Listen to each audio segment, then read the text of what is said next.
Cette histoire fait partie de la suite d'histoires qui nous apprend que l'ennemi n'est jamais loin.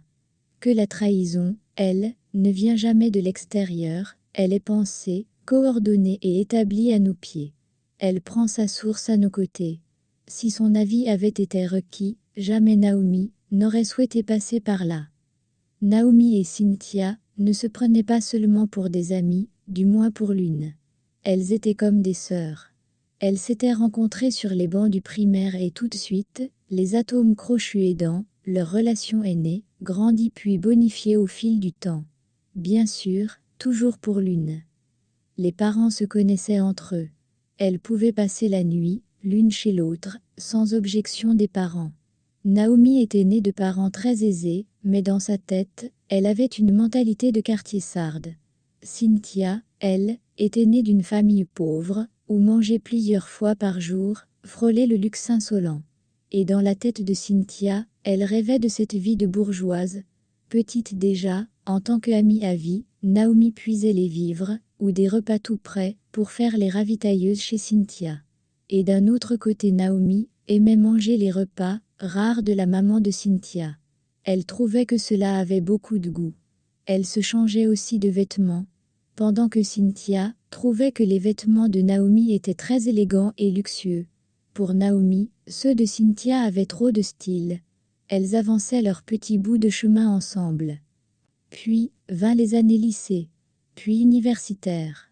Elle avait aussi leur incompréhension, mais rien de majeur. Elles arrivaient toujours à se mettre d'accord. Les 400 coups, elles ne s'en étaient pas privées de les faire, faisant fi de la situation financière de leurs parents respectifs. Les deux avaient mené leur expérience, allant de l'amour matérialiste à l'amour sans intérêt, aux bagarres de rue pour le respect de leurs droits ou pour leur honneur, pour éviter les abus de pouvoir.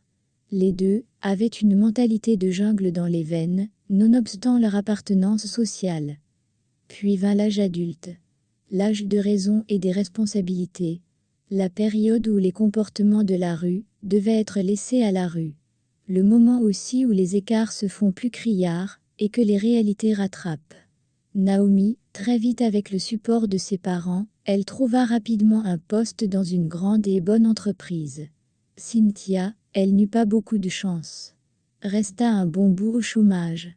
Puis se trouva un petit job, avec l'appui de Naomi, ce qui lui permettait de juste joindre les deux bouts, sans aucun excès possible. Naomi, très vite se retrouva casée, puis mariée avec un bon parti, encore avec l'appui de ses parents. Ce n'était pas l'amour fou et passionné, c'était une sorte de confiance mutuelle, de respect et de dialogue, qui régnait dans leur couple.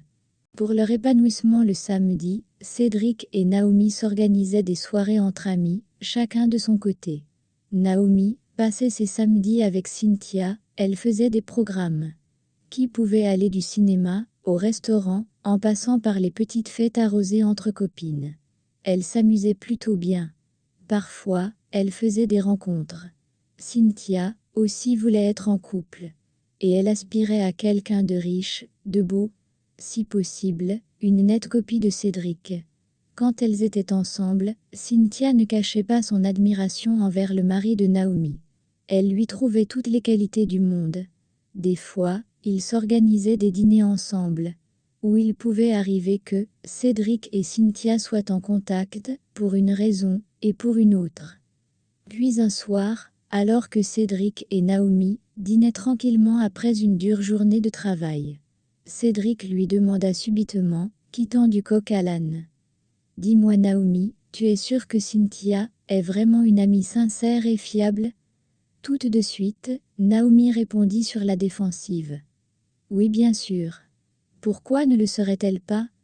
Pour rien, je voulais juste savoir. » Et Naomi de répondre « Oui, elle est une amie sincère et fidèle, je lui confierai ma vie, sans réfléchir. Moi à ta place, je mettrais tout de même des garde-fours. » dit encore Cédric. En réponse, Cynthia esquissa juste une grimace, car elle trouvait que cela ne servait à rien d'argumenter sur ce type de sujet.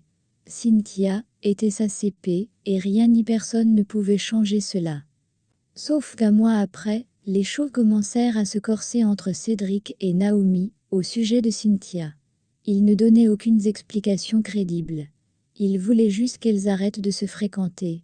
Faisait des scènes quand il savait qu'elles s'étaient vues ou comptaient se voir. La maison s'était électrisée de tension. Pour ramener la paix, Naomi décida de voir sa CP en catimini.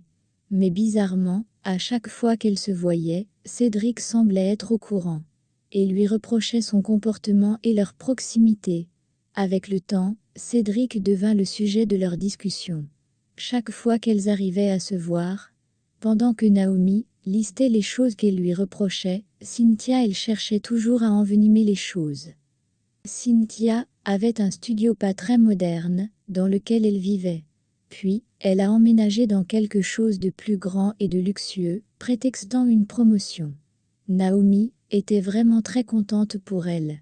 Et un soir, alors que Cédric était de sortie avec ses amis, Naomi pensa faire une surprise à sa CP en emmenant un bon vin et lui a fait le repas qu'elle savait que Cynthia aimait bien, pour qu'ensemble, elles fassent la pendaison de crémaillère et fêter par la même occasion sa promotion. Très vite et bien apprêtée, Naomi prit donc la route. C'était la première fois qu'elle allait dans ce nouvel appartement. À proximité de l'appartement, elle trouva le véhicule de Cédric garé, même plaque, même modèle, pas de doute possible. Elle s'étonna sur la coïncidence et se félicita de l'avoir remarqué. Elle fit donc demi-tour et alla garer loin de l'immeuble où habitait sa CP, question de fuir les problèmes. Naomi imaginait que son mari était sûrement dans un pub ou un restaurant dans les environs. Si vous êtes arrivé jusqu'ici et que vous avez aimé, n'hésitez pas de me le faire savoir en commentaire ou à me lâcher un pouce bleu. Au cas où vous êtes nouveau et que vous passez par là, abonnez-vous et activez la cloche de notification pour ne pas rater les prochaines publications. Merci. Quand elle arriva à l'entrée de l'immeuble, elle n'eut pas à sonner, car une personne en sortait. Elle entra donc et se dirigea au numéro que sa CP lui avait donné et sonna. Elle attendit quelques secondes et la porte s'ouvrit. Naomi avait dans les bras tout ce qu'elle avait prévu pour Cynthia. Elle arborait son plus grand et beau sourire. Quand elle vit qu'il lui avait ouvert, le sourire mourut sur ses lèvres et elle laissa tomber tout ce qu'elle avait prévu pour sa CP, à même le sol. Cédric se trouvait devant elle, en short et démembré, très légèrement essoufflé. Lui aussi resta la bouche bée quand il la vit. Puis les deux entendirent très distinctement la voix de Cynthia, qui s'adressait au mari de sa CP. « Qui est-ce à la porte, mon lapin ?» Puis Cynthia se dirigea vers la porte et l'ouvra en grand, vu que c'était comme si Cédric avait vu un fantôme. Elle aussi resta la bouche bée quelques secondes, puis elle se reprit et croisa ses bras en la regardant avec dédain. Cynthia portait une nuisette très subjective, avec un peignoir négligemment noué. Naomi comprit sans un mot que, ce qu'elle pensait et imaginait, c'était ça. Elle se tourna pour s'en aller, et entendit comment Cédric lui criait que ce n'était pas ce qu'elle pensait. Et la voix de Cynthia de dire « C'est ce qu'elle pense, et toi tu vas, où ?» en le retenant. Naomi ne chercha pas à se retourner pour confirmer la scène qui se passait derrière elle. Elle courut et marcha en même temps pour vite arriver à sa voiture et foncer chez elle. Elle voulait bien pleurer, aussi crier. Mais c'était comme si ses forces l'avaient abandonnée. Elle n'en revenait pas de ce qui lui arrivait. Elle en avait la chair de poule. Elle avait longtemps entendu parler de ce type d'histoire, mais jamais elle n'aurait imaginé qu'elle se serait retrouvée à la vivre. Et jamais pensé que Cynthia lui aurait fait cela. Elle savait que les hommes étaient des sans confiance, mais Cynthia, comment? Cette découverte la déboussola au plus haut point. La douleur était immense. Et elle voulut juste se coucher et dormir. Ce qu'elle fit, et se réveilla le lendemain. Apparemment Cédric n'était pas rentré de la nuit. Le lendemain et le surlendemain, il ne rentra non plus. Aussi là, Naomi n'avait pas besoin que l'on lui fasse un dessein. Elle avait compris que son mariage était en péril. Naomi avait mal, mais elle ne pleurait pas, car elle avait reçu l'éducation de la rue. Elle ne chercha non plus a appelé Cynthia pour lui demander les raisons de son acte. Non plus Cédric, pour le confronter et savoir comment cette histoire avait commencé. Et qu'est-ce qui les faisait penser que pareil acte devait rester impuni? Elle ne le savait. Mais la trahison de Cynthia avait beaucoup plus de poids que l'infidélité de Cédric. Une semaine après, Cédric se pointa en soirée à la maison et dit à Naomi, en préparant sa valise, qu'il ne souhaitait plus continuer sa relation avec elle, qu'il préférait Cynthia à elle et comptait l'épouser, qu'il lui avait tant de fois demandé de rompre son amitié avec elle. Mais elle n'a rien voulu entendre. Il n'en pouvait plus, et il a cédé. Il se sentait bien là-bas, et ne regrettait rien. Et Cynthia par contre, avait décidé, pour lui, de couper tout contact avec elle. Pendant que Cédric parlait, Naomi esquissa juste un sourire. Puis, Cédric de continuer, en versant tout ce qu'elle avait fait comme cochonnerie dans sa vie, comme gaffe, comme erreur, que seule Cynthia était censée connaître, qui ne la rendait pas fière du tout au jour d'aujourd'hui.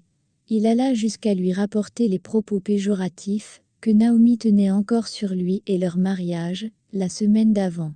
Ce qu'elle avait dit, sur un coup de colère, par rapport à une incompréhension qui n'avait rien à voir avec la réalité. Quand il eut fini, Naomi ne nia pas et ne s'excusa pas non plus. Ces mots ne lui étaient pas destinés. S'il les avait entendus et souhaitait les prendre en considération, libre à lui. Elle hocha juste la tête et lui dit qu'il était libre de faire ce qu'il voulait, que rien n'était forcé. Cédric prit donc ses affaires et s'en alla. Pendant plus d'une semaine, Naomi se fit et refit le film de son amitié avec Cynthia. Cela voulait dire qu'elle ne l'avait jamais considérée. Elle n'avait jamais vraiment été vraie avec elle. Pour prendre tous ses incartades et aller le raconter à Cédric, son mari. Il fallait vraiment la détester pour faire un tel coup bas. La connaissant, l'objectif avait toujours été de lui piquer son mari. Quand elle était plus jeune, et qu'elle faisait de nouvelles rencontres, Cynthia avait tendance à se présenter sur son prénom à elle. Elle disait que c'était juste pour faire des blagues. Mais aujourd'hui, la vérité frappait Naomi en plein fouet, le mal était très profond. Elle n'éprouvait pas, particulière un grand amour pour son mari. S'il lui avait cela, avec une autre femme, jamais elle n'aurait eu l'idée de répliquer. Mais, puisqu'il l'avait fait avec elle, et qu'elle avait choisi de lui faire cela délibérément, Naomi décida de remettre son costume de quartière sarde. Elle ne comptait jamais laisser cela impuni. Et sa vengeance lui faisait déjà sourire, seulement en y pensant. Pourtant s'il y avait une personne qui connaissait le degré de rancune qui sommeillait en Naomi, c'était bien Cynthia. Elle l'avait vue en action. Elle avait vu jusqu'où elle était prête à aller pour assouvir sa soif de vengeance quand elle était plus jeune. Ce n'est jamais parce qu'une lionne avait maigri ou s'était rangée qu'elle était devenue une chatte. La suite de cette histoire dans la prochaine publication. Si vous êtes arrivé jusqu'ici et que vous avez aimé, n'hésitez pas de me le faire savoir en commentaire ou à me lâcher un pouce bleu. Au cas où vous êtes nouveau et que vous passez par là, abonnez-vous et activez la cloche de notification pour ne pas rater les prochaines publications. Merci.